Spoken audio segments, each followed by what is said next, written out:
At may libreng sakay sa MRT, LRT at Pasig River Ferry ngayong araw bilang paggunita sa Araw ng Kalayaan at ito yata ang isang pambihirang araw na maluwag sa MRT. Tama ba, Micaela Papa?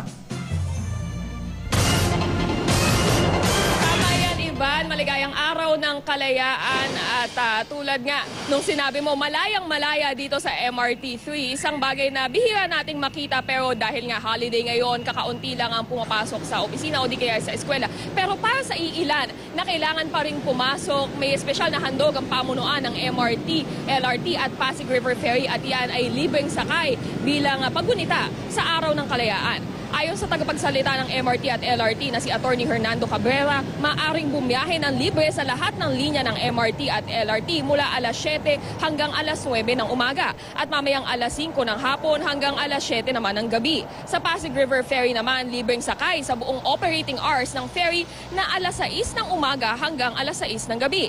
At kahit wala namang pasok sa opisina at eskwela, kita natin natutuwa yung mga kababayan natin sa libreng sakay na nakaginhawa pa sa kanilang pamamasyal at pagbabanding ng pamilya ngayong holiday. At para sa karagdagang detalye, kasama natin ngayon live si Attorney Hernan Cabrera, tagapagsalita ng MRT at LRT. Good morning, Attorney Cap. Good morning sa ating mga viewers. Yes, sir.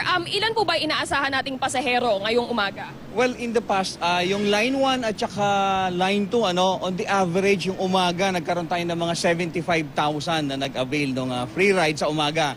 And then sa hapon, halos ganun din yung bilang. Sa MRT3, wala akong figure, but I'm expecting mga ganun din, mga 50,000. Okay, so kahit holiday, marami pa rin pong nasa servisyohan itong libreng sakay. Tama yan, napansin natin na kahit holiday, marami pa rin yung may pasok. So ito, itinataon lagi natin yung ating libreng sakay during the peak hour. Kasi alam natin na during the peak hour, ito yung marami yung tao na sumasakay.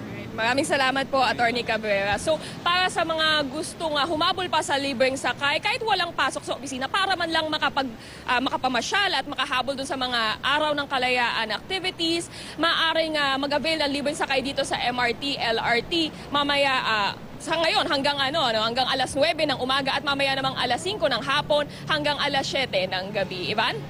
Maraming salamat, Micaela Papa.